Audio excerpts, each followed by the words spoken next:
only on Paramount Plus. Tonight, Zuffa Boxing returns with a night built for pure impact. In the main event, the reigning cruiserweight king, Jai Opetaia. Your winner by way of knockout, against heavy-handed brutalizer, Brandon Glanton. With the Zuffa Boxing World Cruiserweight Championship at stake. Zuffa Boxing 4, Opetaia versus Glanton. Only on Paramount Plus.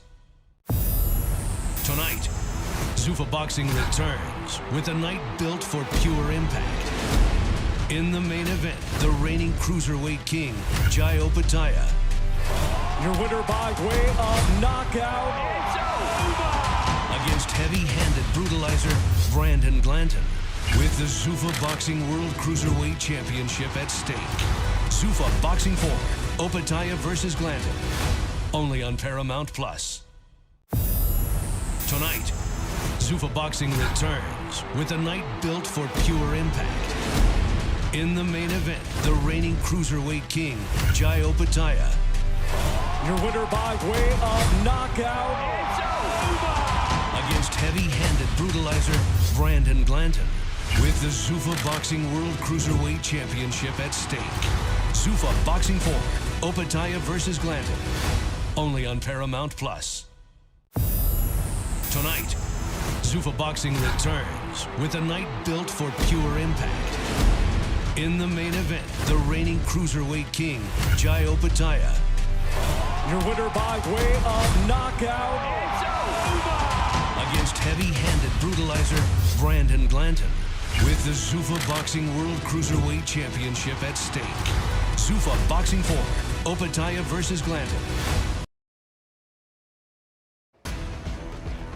The fight capital of the world. Vegas, we're back, where fortunes are won and lost. And that's the case in our main event. A championship fight is on deck. All eyes on Zuffa Boxing 4. As the best cruiserweight in the world, Jai Opetaia makes his 8th title defense against the heavy-handed Brandon Bulletproof Glanton. And in this very ring tonight, the stakes are much higher. History will be made as the first ever Zuffa title is on the line. And you know what they say? No pressure, no diamonds. Once upon a time, being the champ in boxing meant something. The champion was the best in the world because he fought and beat the best. The championship belt was one of the greatest status symbols and most valuable prizes in sports. It was won with talent and skill, with blood and guts, and heart and will. The substance of those warriors who became champion imbued the championship belt in boxing with meaning, not a cheap trinket like so many of the belts of recent years, other than the Ring Magazine belt, of course, which has always been awarded to the actual champion. I want to be the first undisputed Zuffa champion. Jai Opetaia is the #1 200-pound fighter in the world. He fought 9 out of 12 rounds with a fractured jaw against one of the best in the history of his weight class to earn that distinction. He's putting his undefeated record on the line against the relentless power-punching contender Brandon Glanton. Tonight, the winner will be universally recognized as cruiserweight champ, and that champion will walk out of the ring with the first ever diamond-studded Zuffa Boxing Championship belt with his win engraved on it, and a black diamond added for every title defense, a literal notch in his belt. This is a new era for boxing.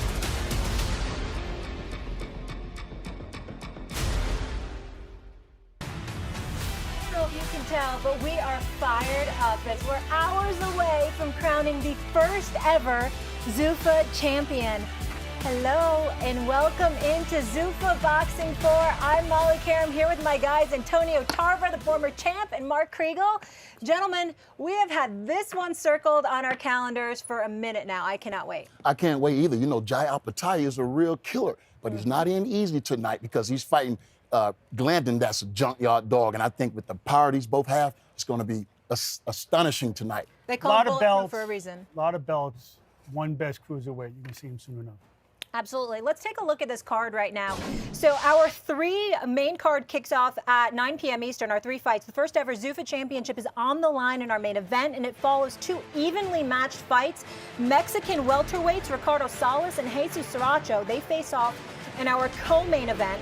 And a pair of 14-0 featherweights, Adon Palma and Pablo Rubio, they're kicking things off in an 8-rounder. So, Antonio, yes. We have our first title fight, the knockout artist Jai Opetaia making his U.S. debut. What can we expect? I think we can expect fireworks. I'm so happy for the fans because I just believe we're in for a special night tonight.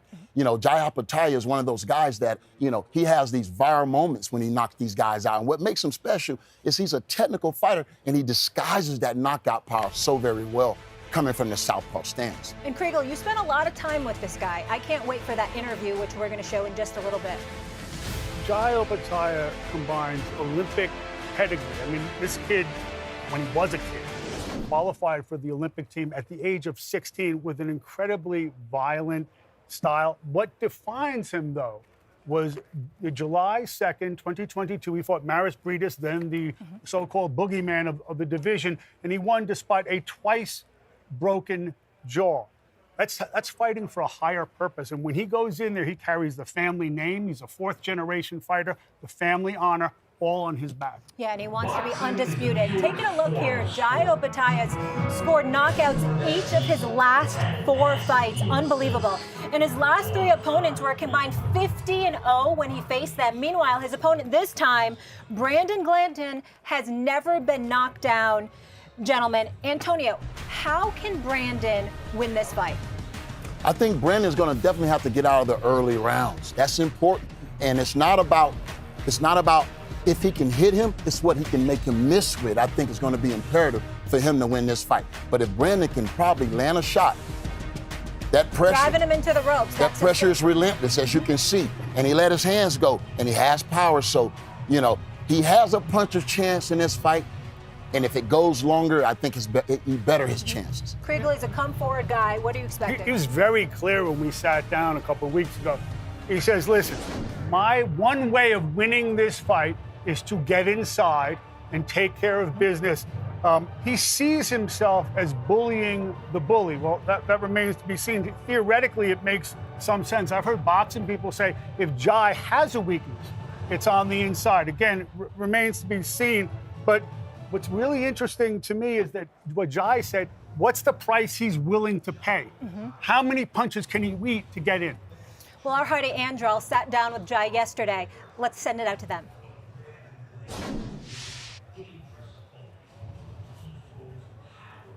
Child, your father's in your corner, family, a ton of fans at the press conference. Just take me through what that support system does for you on fight night. It's pretty special. You know, I wasn't expecting, you know, the press conference and all the supporters there, but, you know, it caught me a bit as a surprise, but, you know, I was just trying not to look down at the front rows and see my family start tearing up. So it's a pretty special moment for us to be here. You mentioned tearing up. I'm sure, I know you said belts don't really matter to you, right? But it's about the legacy. What would be the inaugural Zuffa champion do for your legacy?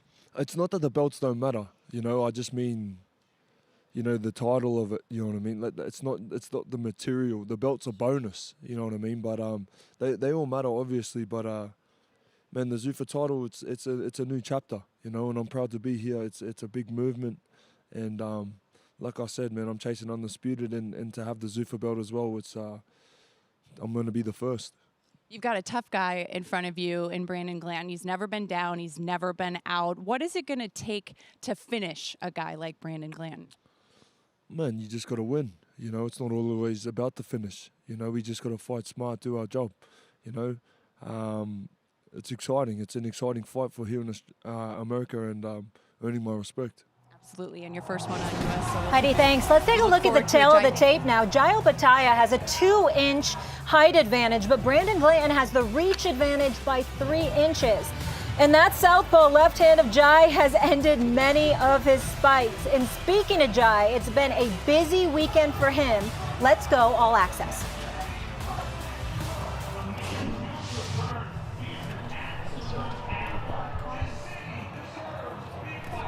I'm proud to be here.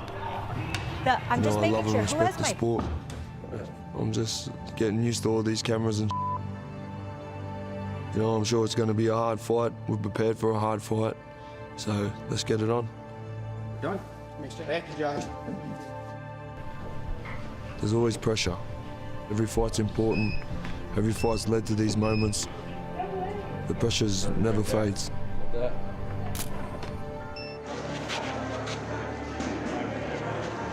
It's kind of like a religion to me.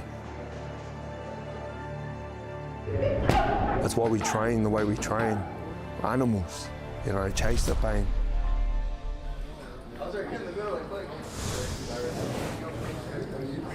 Making his U.S. debut all the way from Australia, Jai Opetaia. There's two halves of it. There's that half that's just so grateful and so honored. And then the other half that's just like, bro, let's go. Who is the best in the cruiserweight division? We only got opinions, but unless we put the best against the best, then we don't know for sure, do we? Talk later? Yeah. That's all right. Yep.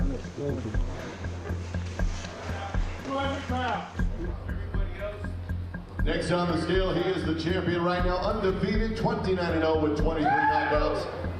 199.5. We both know, man, when we go in that ring, it is what it is. We live and die by the sword. We just gotta fight smart, do our job. Man, the Zuffa title, it's a new chapter.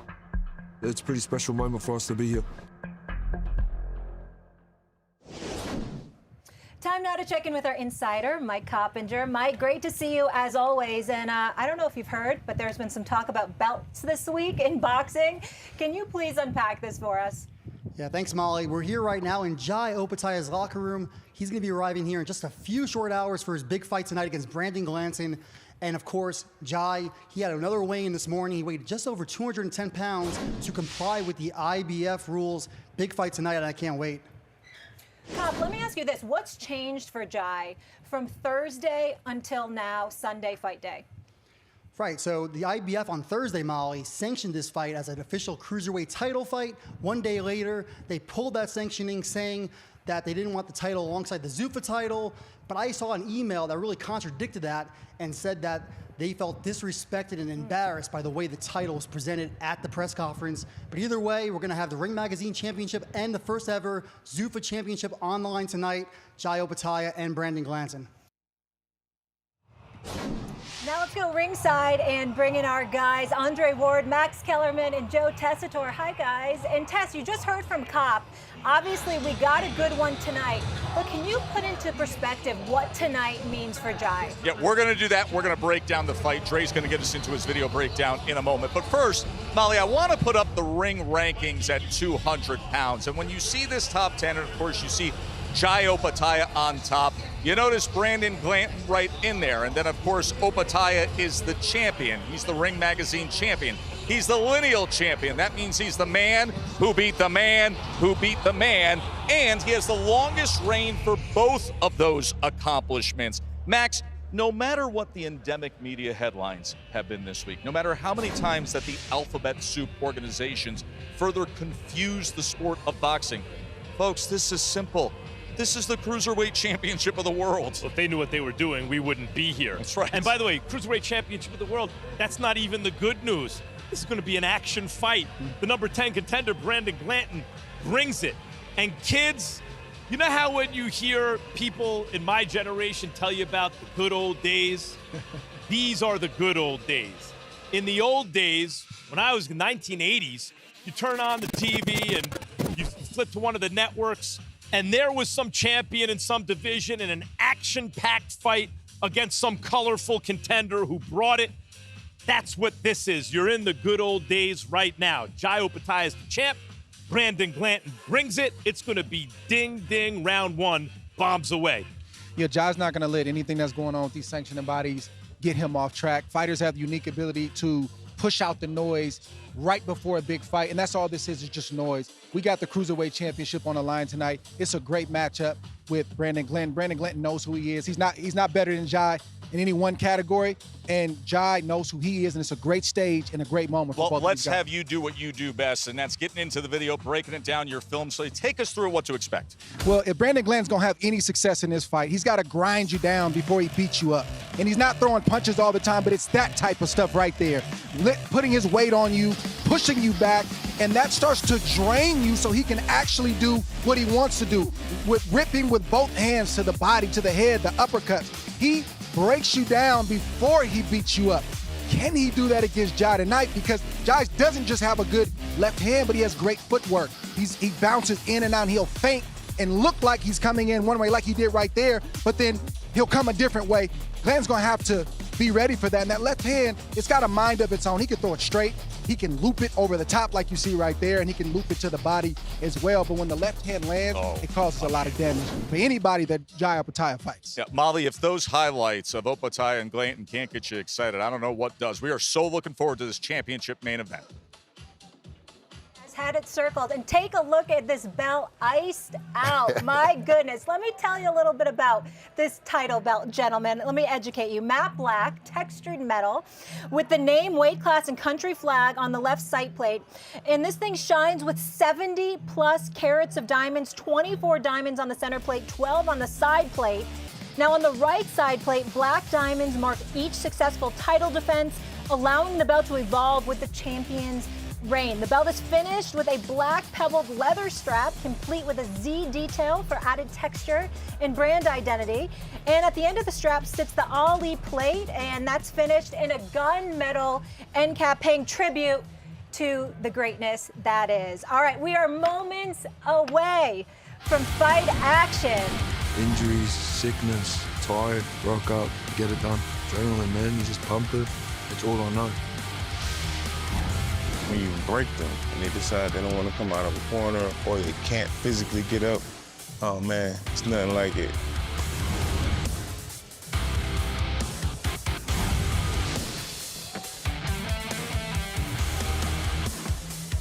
We're 15 minutes from the prelims. Real fight action. We can't wait. Zuffa Boxing 4 live from Vegas at the Meta Apex in moments. Don't go anywhere.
Sunday, April 5th.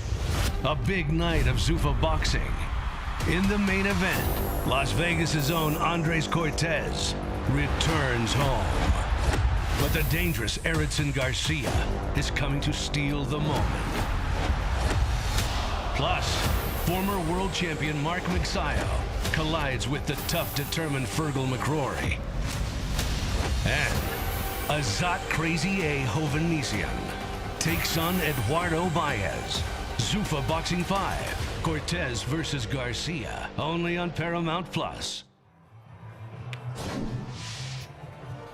We have 5 fights in our prelims at the top of the hour, 5 of which are unbeaten. The main event of the prelims is a welterweight battle between Superbad Vlad Panin and Shenard Showtime Bunch. And we're no stranger to watching underdogs pull off the upset at Zuffa. Can Brandon Glanton add his name to that list?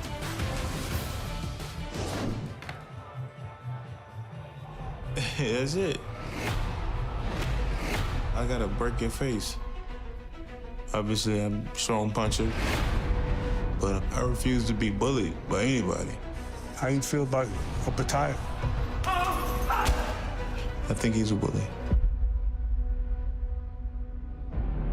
You don't run from no man like that. It didn't dawn on you that maybe you should step to him. Didn't Holyfield do it to Mike Tyson? How do you see this fight going?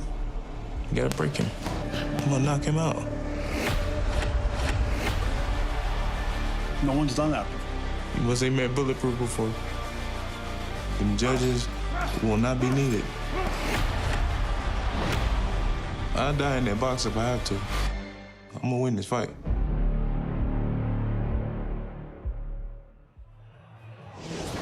Brandon has called this the biggest fight of his life. He's never been stopped, but neither has Jai, who sat down with our Mark Kriegel.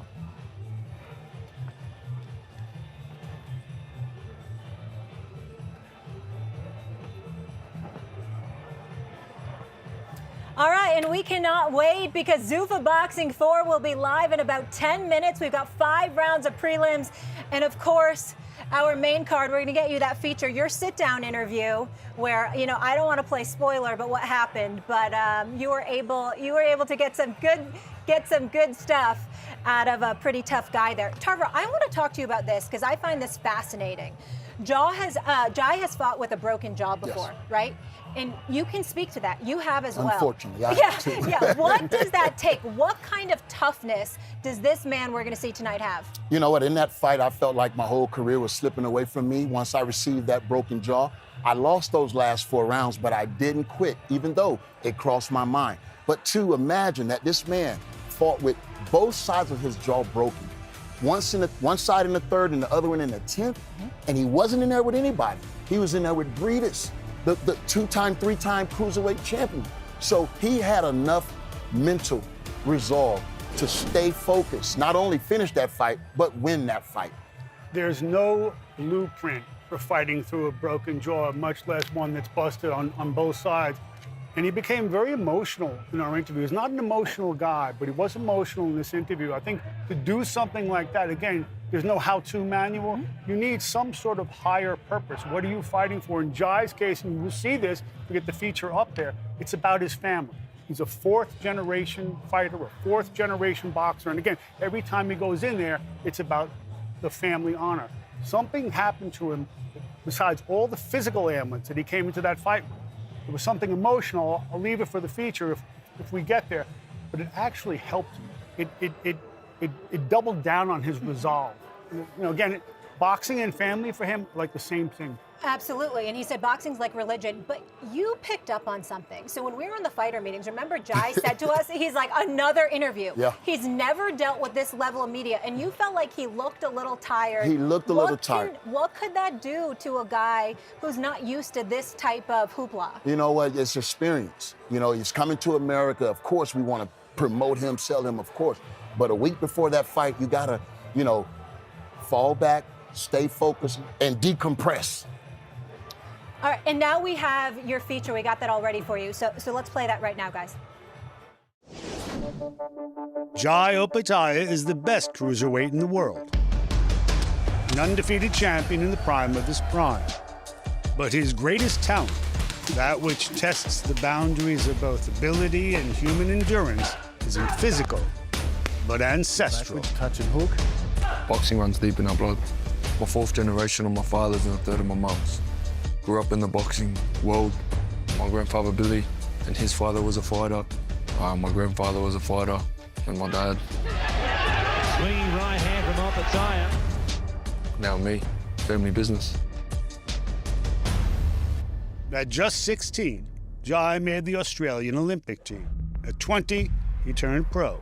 A southpaw winning his first 19 fights despite a badly damaged left hand. Finally, after surgery, he signed to fight a much-feared three-time champion, Maurice Breedis, for the Ring Magazine title. With a week to go, your grandmother dies. But it was hard. Couldn't be there. You made a decision not to go to her funeral. Had to be done. She wouldn't have been upset. She would have been proud. He was carrying a lot of stuff on his shoulders, and there was a lot of anger and hate going into that fight. Third round, you get hit with an uppercut to the left side of your jaw. Good shot from Breidis. Cracked my jaw straight away. And then it was just like clicking just wasn't sitting up in my mouth guard. But it, everything's a risk. End of the ninth, he catches you again. He broke the other side, last. But yeah, my jaw was gone, really. The biggest fear for us in the corner at that stage was that the ref would send it to the doctor because the doctor wouldn't allow it to keep going. It was like I had a mouthful of like screws. Everything was just going. It's not in his DNA to ever stop. You know, we had been through so much.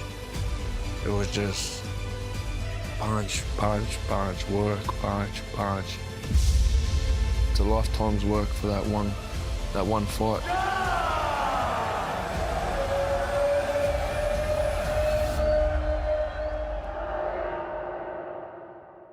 I went and seen him the next day.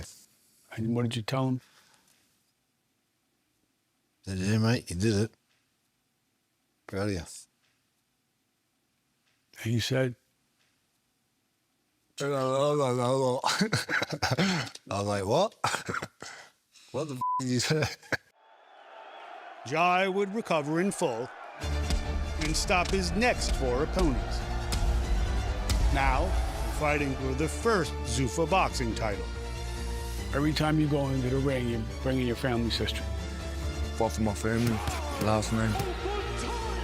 Honor, respect, family.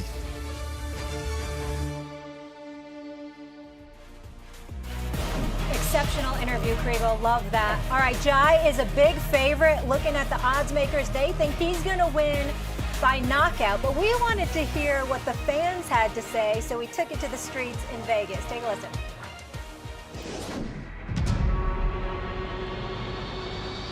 I think Opataya's going to win 5th round, KO. Let's go. I got Glanton, I got the underdog. I think that's a knockout. Yeah, Opataya's a dog. I mean, he broke his jaw in 2 places in his last title fight. He's definitely winning.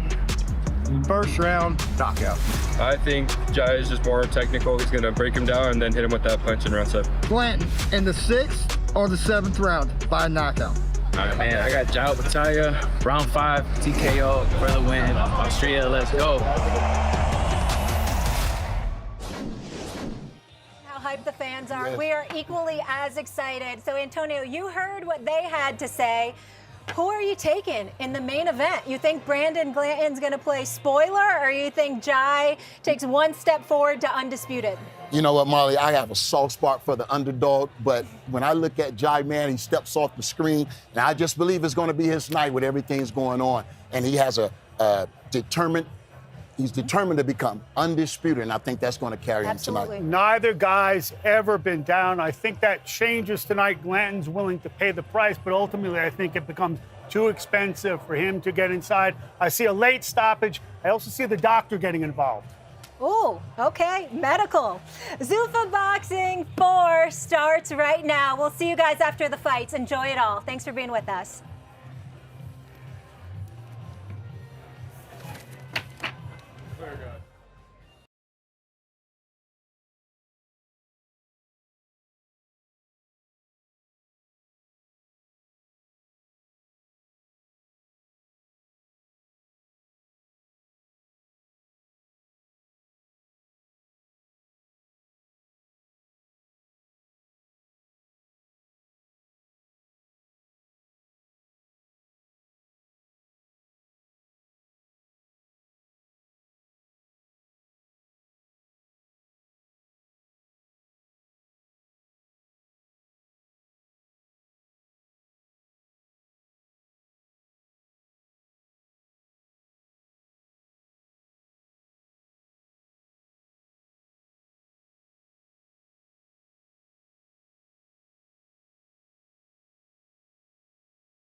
Incredibly compelling day and night of Zuffa Boxing.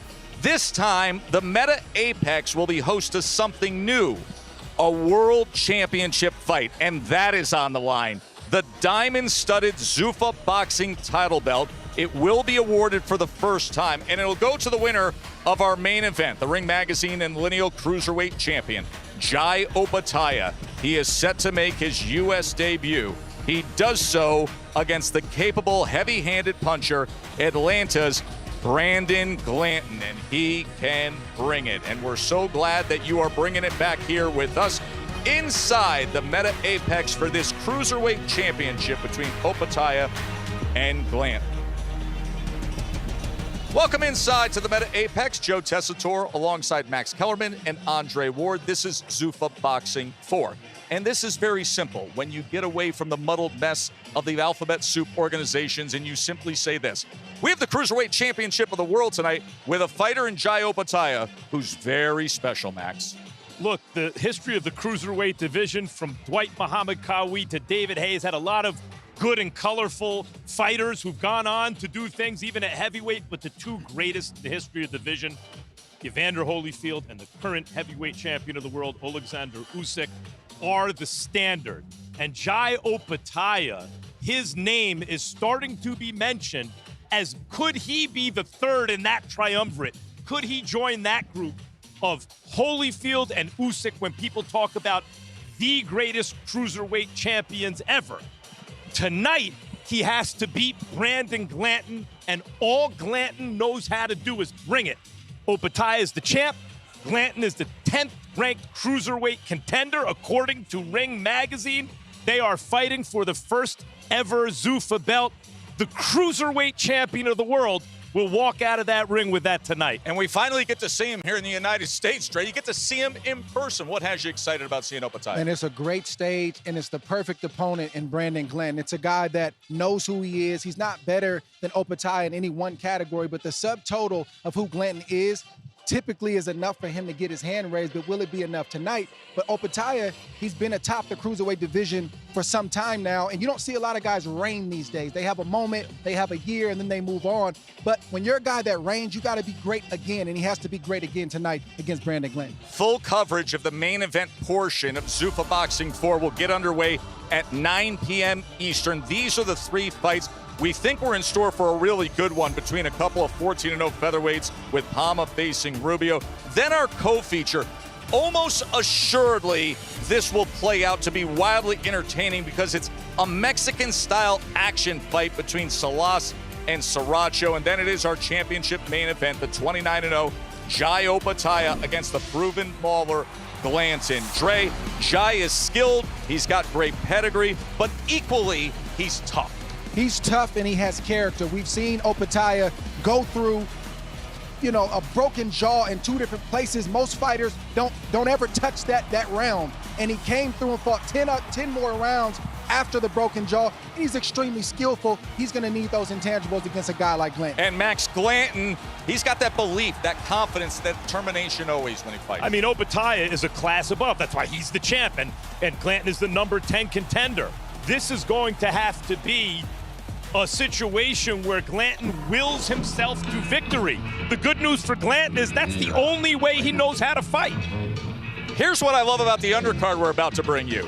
It includes young prospects who we've seen before. They have earned their way back to Zuffa Boxing, and that includes Emiliano Alvarado, the 18-year-old. He will get us started. And note, Jacob Ramos on the card. He didn't win last time out, but he fought hard. He fought strong. As a prize prospect, he gets the invite back. We're ready for action. 6-round featherweight, 16-win Erick Rosado will be in it against the 18-year-old we just mentioned. It could be a very bright future for Emiliano Alvarado. He's next.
A great Sunday here in Vegas after a massive Saturday night with the UFC BMF title on the line. And this is the kind of frequency that you want to see in the sport. And that's what Zuffa Boxing is providing for Emiliano Alvarado and for Erick Rosado.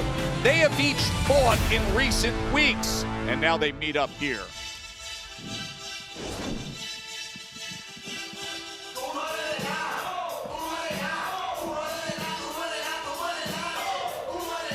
And here comes Erick Rosado. Super quick turnaround. He just fought 15 days ago. Dre, you got to keep that knife sharp in this business if you want to be a better fighter. Man, these guys are keeping the knife real sharp. 15 days, 21 days. That Max always talks about the good old days. Right. That's how they used to fight in the good old days. We are in the good old days, guys. The good old days are right now. 3 weeks ago in a win, 2 weeks ago in a win, come back and fight each other. That, by the way, we're in Zuffa 4 already. That was back on February 21st in Washington, D.C., when Rosado went 8 rounds and took a decision win. And now the familiar sight here for us as we welcome back Emiliano Alvarado. And we were all really impressed by what he did, Max, against Devin Gant. Weathered an early storm and came up big. And when you see Robert Garcia walk a guy into the ring, it's an indicator of something. Doesn't mean he's going to win the fight, but it means that this is a real fighter who comes from a real gym culture, who has one of the best trainers in the world instructing him. You expect that fighter to be prepared and be skilled and be tough if he's coming out of Robert Garcia's gym. Alvarado and Rosado to get Zuffa 4 underway. There is the tail of the tape, and look no further than the top left-hand corner and see 18 years old is Alvarado, already 10-0 and forging ahead in his career. To get the night started, that's going to be capped with a world title on the line. Here's Joe Martinez. Gentlemen, a very good afternoon and welcome to the Meta Apex here in Las Vegas, Nevada. And we welcome you once again to Zuffa Boxing 4, Opataya versus Glanton. And now, fight fans, we are set to go 6 rounds as scheduled in the featherweight division. Introducing to you first, fighting out of the blue corner, wearing solid blue trunks, he weighed in officially 124 1/2 pounds. In 20 professional fights, his record stands at 16 victories, 4 defeats, 11 wins, coming by way of knockout from Santo Domingo, Dominican Republic. Here is Erick El Flash Rosado! And across the ring, his opponent, fighting out of the red corner, wearing black trunks, he weighed in officially 125 1/2 pounds. In 10 professional fights, he stands perfect in the ring. 10 victories, no defeats, 6 big wins coming by way of knockout, presenting the undefeated featherweight from Coachella, California, Emiliano Alvarado. And your referee in charge of the action, Chris Flores, with the final instruction.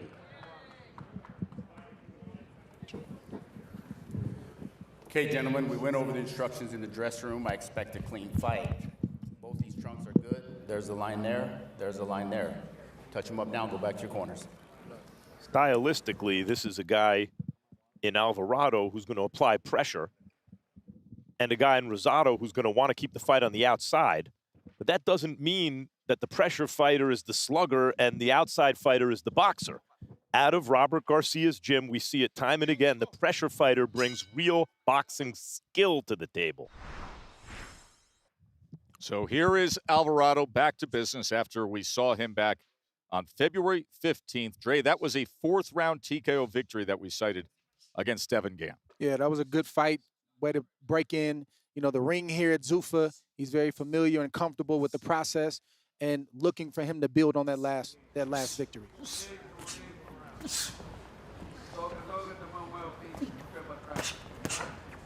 Right away, Rosado is a guy who likes to take his time. He wants the fight to develop, and he wants to get comfortable. And Alvarado, to your point, Max, is not going to allow him to do that. You see the level of competitiveness in both guys. These are guys who are used to winning. Yes, Alvarado is more the prospect at 10-0, but 16-4, you're for every fight you lose, you're winning 4 of them. He's not, Alvarado expects to win, but Rosado does not show up to lose, and he's sprung upsets. Just did in his last fight. He was up against a fighter who had not lost in his first 10 fights. That was Christopher Clinton. Mentioned he was in Washington, D.C. Took an 8-round decision. Rosado was most definitely battle tested. Thrown the combination, but most of that was blocked by that high guard from Alvarado. And I like what Rosado just did, Andre. He's laying back, looking to probe, see from what mistakes Alvarado's going to make. But when Alvarado got a little aggressive, he just threw 3 punches. Here, stay where you are. Rosado's landing some good two-piece, three-piece combinations. There's an uppercut that split the guard there, as we just saw right there. A right uppercut from Rosado, and then he goes to the body with the left hand, was able to get underneath that right elbow of Alvarado. He stepped around him beautifully to the right, Andre, to land that left hook. Rosado did. You'll see Alvarado switch from left-handed to right-handed, as you just see right here, and that's not because things are working for him. That's because at the moment he doesn't have any answers. Rosado is boxing beautifully so far. Took that angle to the right again and created space for that uppercut. This is actually a very good-looking first round for the upset-seeking Rosado. Yeah, he's doing it like they draw it up in the gym. They have the against-the-wall bag, and you got to step to the side and land the opposite hand, and he's doing it like they draw it up in the gym, Rosado is. But Alvarado is doing the right thing in this last 30 seconds. He's hitting Rosado to the body, and you see it slowing Rosado down just a little bit, just enough where Alvarado can get some shots off himself. Yes, really good adjustments by both guys in this first round in a intense, competitive first round. And as we mentioned, very interesting circumstances between these two. The quick turnaround, having just fought in recent weeks. We asked Emiliano Alvarado about it. Here's what he said.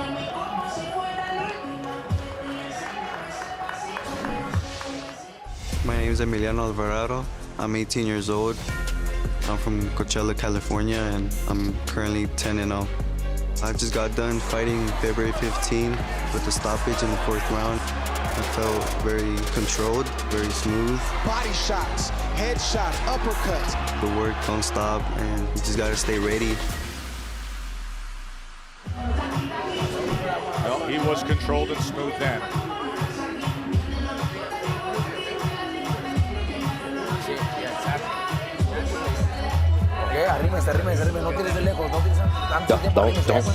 Don't do it before the time. You're missing out the timing. You have to keep it upstairs, and then don't do it before you have to shoot. It's okay, yeah, I want you to move from side to side to side. Let's go. Okay. That is the veteran Robert Garcia in the corner of Emiliano Alvarado. Erick Rosado in that first round, 23 of 52 punches landed. Alvarado was logged at 3 of 24. It was a very good start for Rosado. And don't forget, last we saw Emiliano Alvarado, that was 3 weeks ago. What was it, Zuffa 1 or 2? We've had so many, it's hard to keep track. But we saw him 3 weeks ago, and he also caught some shots early in that fight, made adjustments, and dominated the fight. Yeah, it was Zuffa 3 when Devin Gant came on strong early on. So let's look for those adjustments. Let's look for him to, as he just said in his own words, control things and be smooth. That's the way Alvarado's going to slow Rosado down. He's got to punch to the body, because right now, punch for punch to the head, Rosado's got a big advantage. What a fight here. What a fight this is. Alvarado's going to the body like he means it.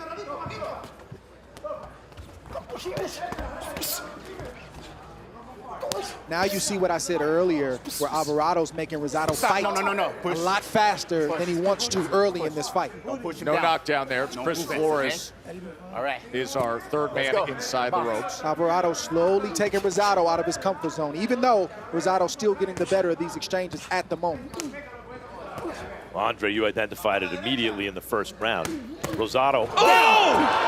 A massive left hand. 4, 5, 6, 7, 8. You good? Take a step over there. Come back. Come back. You want to go? Yes? Let's go. Rosado got leveled. Can Alvarado put him away with over a minute left here in round 2? Rosado was badly hurt still. Badly. That was a beautiful left hook Alvarado caught him with. Don't hold. Set up by those body shots. Yes. Boy, Rosado's got some heart. Yeah, I appreciate the heart, but he's got to use more smarts right now. Well, right. You know, I hate when fighters clinch, but here's a time where he's got to clinch. Yeah, he's got to be in survivor mode right now. And that's what you saw right there. Him tackling Alvarado, it buys him some seconds right now, valuable seconds. You okay? To get his head together. That was a smart move. I don't know if it was fully intentional, but it was. Bought him some moments. Problem with Rosado is he has too much heart. Look, he's still slugging, and he's not out of the danger zone yet. Fighters got to learn what to do when they get hurt. Yes, you clinch. Yes, you move around. You got to get your head back before you start to exchange, because if you get hit with another big shot while you're hurt, the fight could be over. But this is what I mean about Robert Garcia fighters, guys. Even as he's being the pressure fighter, Alvarado, his punches are a little shorter, a little crisper, technically a little better. The body work opened all that up. A good combination right in the final second. You good? Rosado found a way to get through it, but Dre, let's go back to that left hand. Alvarado just kept beating to the body, and he kept stalking Rosado. Got in position, body, finished to the head. Preoccupied Rosado to the body, but he knew the shot that he really wanted was the left hook to the head. And it landed before before Rosado could land his left hook. Rosado thought he was being defensively responsible, but he pulled his right hand back because he was throwing his own left hook, and he bow and arrowed with his right hand, came back behind his chin. Good exchange right here from Alvarado. Body, head shot. Boom, down goes Rosado.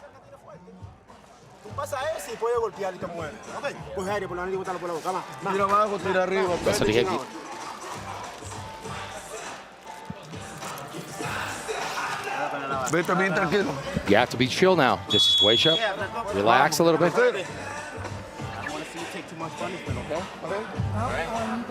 So take a look at how Erick Rosado looks to open up this third round, as he did everything he could in the final 70 seconds of that second round, including the takedown, tying up, trying to stay away.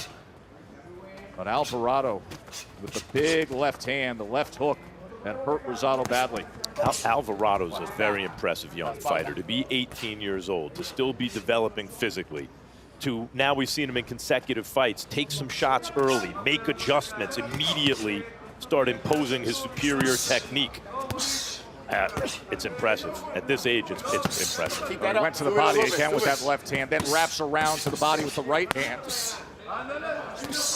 Rosado putting himself in position to get hit with that same left hook to the body. Alvarado's landing good, well-placed shot. He just finished with another left hook to the head. And Rosado's got to stop drawing his right hand back when he throws the left hook until he got caught the first time. He's physically pulling back. The hand is up, but the body's pulled back and the chin is exposed. Look for Alvarado to go back to, start to the body and go back to the head. He's looking for the same left hook again.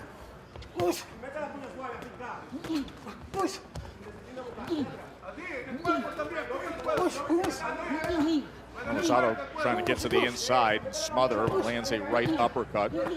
Just did it right there. There it is. There's that left hand to the body. Oh, good right hand to the body by Rosado in exchange.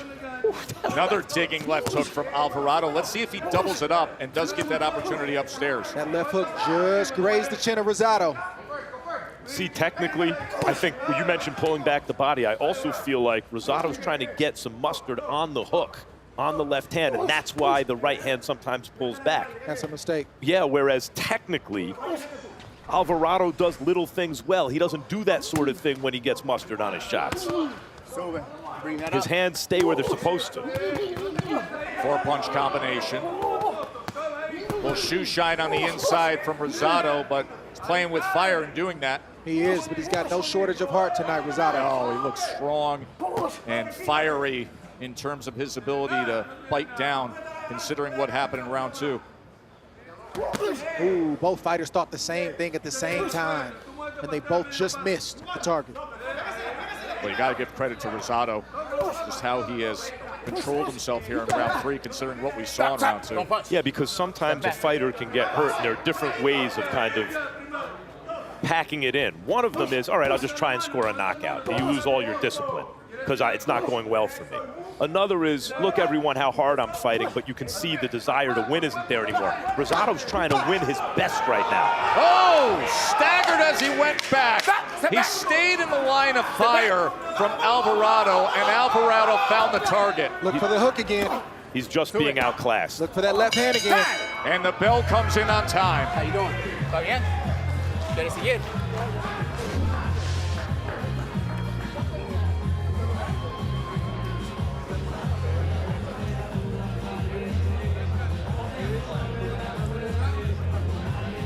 Little boy more? Same. Right with your nose.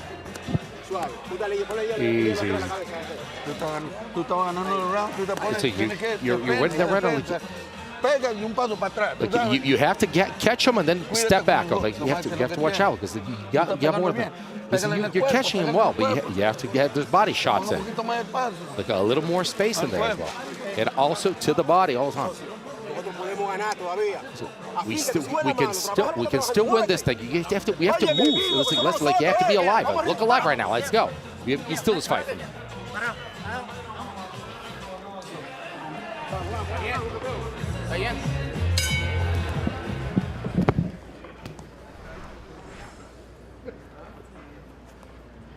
Round number 4 here. Zuffa Boxing 4.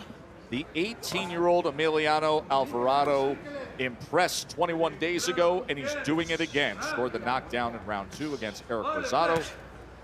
Landed a combination at the end of round 3, and he's in control here against a game Erick Rosado, who he's hurt twice. Rosado's got some talent and he's got some ability, but he has some technical things I think he has to clean up. And I don't know if he can do it here tonight, as this fight is, you know, where it is right now. But you have to see when the ref asked him as the round started, do you want to fight? He shrugged like, yeah, of course I want to fight. I think at a certain point, Andre, his corner may have something to say about that. Yeah, they may have to save him from himself, because clearly he's not going to be afraid or stop because he gets hurt. He's being outclassed. But Alvarado's still looking for that home run shot. That left hook, he's leaning his body to the left. He actually wants Rosado to open up so he can give himself a better shot to land that shot right on the money, on the chin.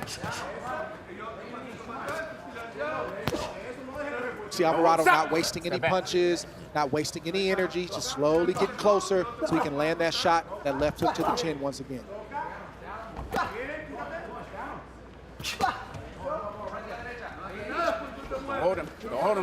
Really, Alvarado turned this fight late in the first round as soon as he started punishing Rosado for every mistake in the body. To the body. Change the course of the fight. Suéltalo, sigue, suéltalo.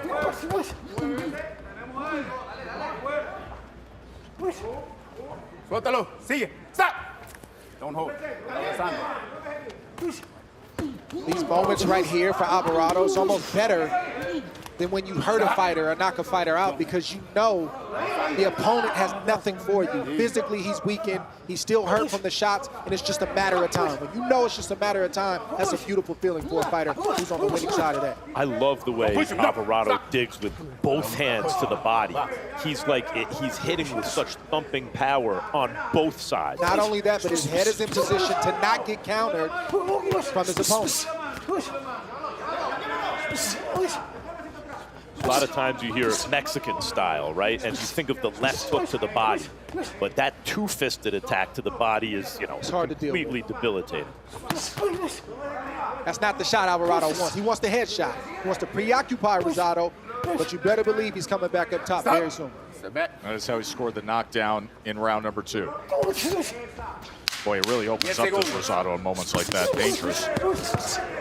They hear the clap, and he fires away. We're going to take a short break, and we'll be right back to Zuffa Boxing 4. Time.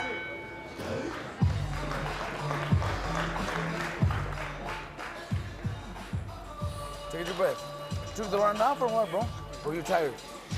You want to slow this round? Tienes que poner más presión. Bote el agua. Enjuágate la boca y bote el agua. Te doy agua. Una hielo atrás. You have to put some ice in there. Put some ice in the back. Vamos para el 5, Erick, okay? Let's go. We're going to 6. It's going to be 2 rounds for you to win this thing. 5, listen. 5.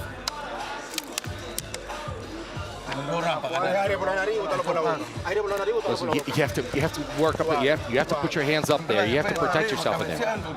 You have to move your head all the time. Hit him in the body and then go upstairs because you have to move around. Listen, every time you step backwards, you take it away from him. If we knock him out, that's a fight of the night. Okay, let's go knock him out, man.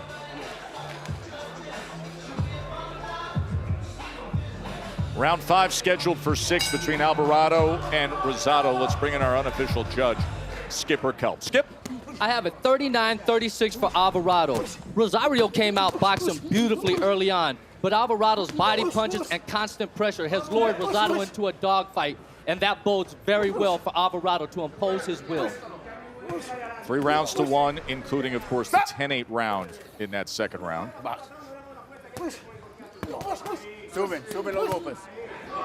Just headshot there. Again, you got to keep in mind, Alvarado is a teenager. 18 years old. 18 years old. He's advanced for an 18-year-old. Turned pro at 17 after 90 amateur wins, 4 times competing for the U.S. National Championship. Wide sweeping right hand from Rosado there that Alvarado was able to turn with. Alvarado made him pay for it. Stop. Box. In every sport, you look, I think of baseball, the farm system. You see what age is a certain guy and how's he performing at a certain level, right? He's 18 years old and he's facing good AA competition and dominating. It bodes well. And that's more or less what this is right now.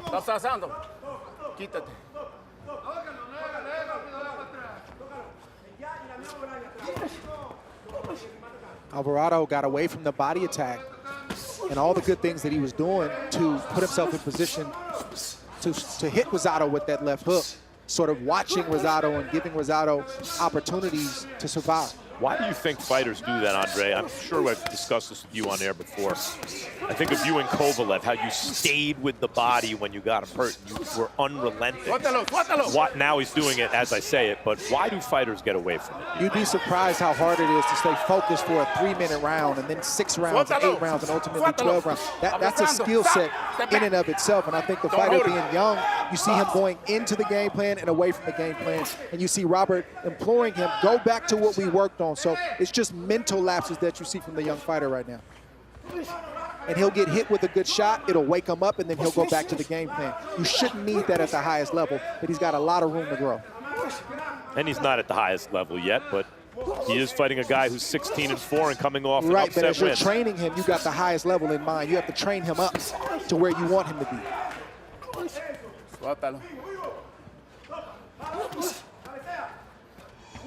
And then sometimes it's fatigue. I don't think that's the case here, but sometimes it's fatigue. I like what Alvarado's doing now. He's kind of touching him on the inside. Tap, tap, tap.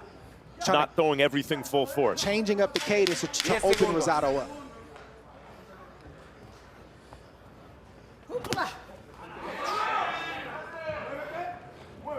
Good jab, a better right hand from Alvarado. And a 5.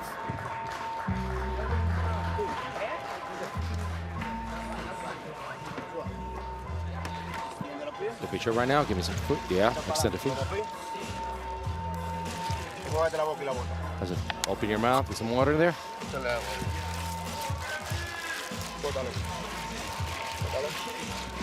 You good? Breathe right now. Breathe deep. This is the last round. We need to win this. No te olvides la defensa, okay?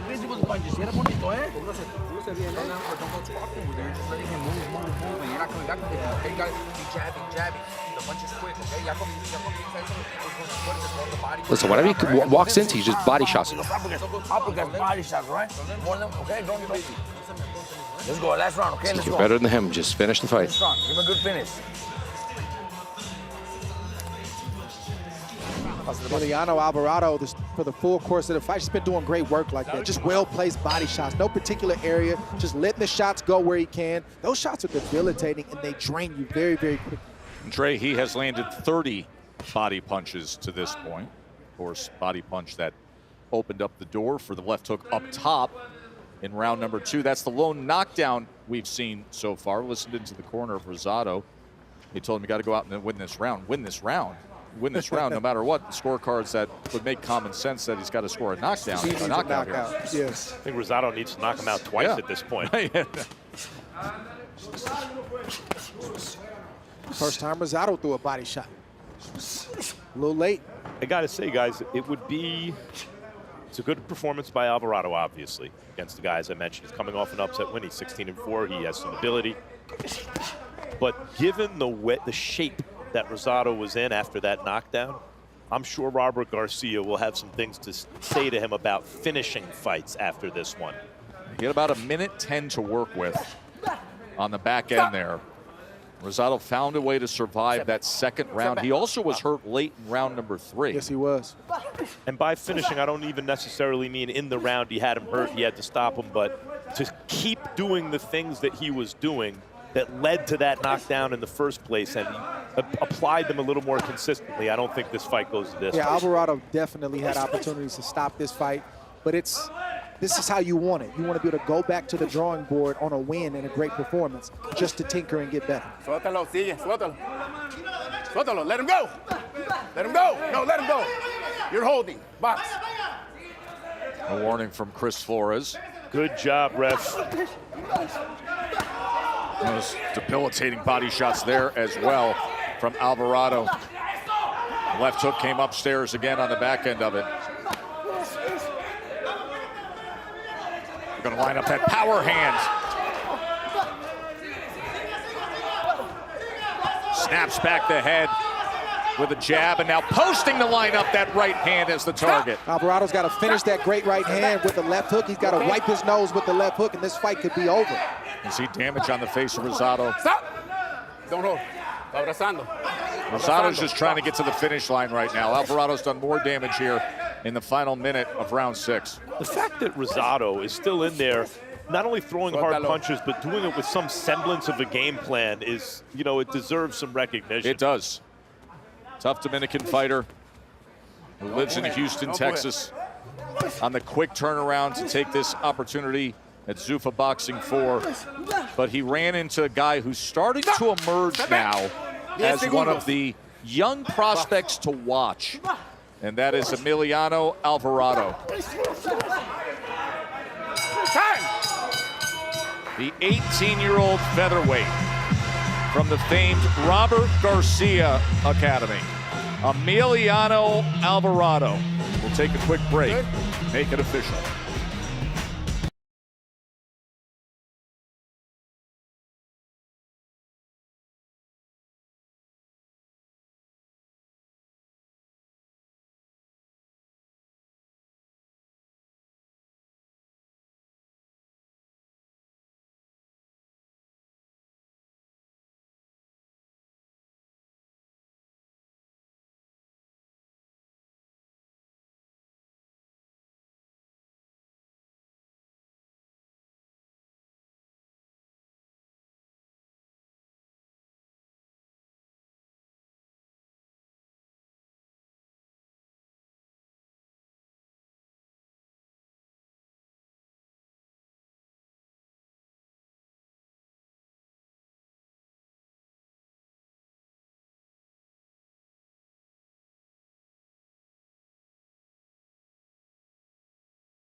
Emiliano Alvarado set the tone in this fight right there with a great body shot and a left hook for good measure up top. And though Rosado continued to fight, he never really recovered from that left hook. Let's go up to the ring to Joe Martinez. Ladies and gentlemen, after 6 rounds, we go to the scorecards. All 3 judges see it. 59-54, your winner by unanimous decision. He is still undefeated, Emiliano Alvarado. Emiliano Alvarado, now 11-0, and that is how we open up Zuffa Boxing 4. Of course, we have had some fantastic moments in the early goings of Zuffa Boxing. Take a look and enjoy. Fitting my gloves on, ready to knock out the lights or anything that's in my way. I'm never going down without a fight. Better get out of my way. Knockout for Jamar Talley. I was made for this, I don't have this. That is outrageous! When I come out, I don't play. What a performance by Jembekov. Bare knuckles, no bandage. Spectacular knockout win. For this. Statement made. Epe on the shot box. Efe Ajagba, of course, a big presence in the heavyweight rankings. We will have the cruiserweights on display tonight. The Cruiserweight World Championship will be up for grabs here on Zuffa Boxing 4 here in Vegas. Meta Apex will be home to it as we march onward. Brady Ochoa, another 18-year-old looking to advance himself and looking to impress. Hoping to keep forward steps going in his young career as he takes on the California native, Adrian Serrano. My name is Brady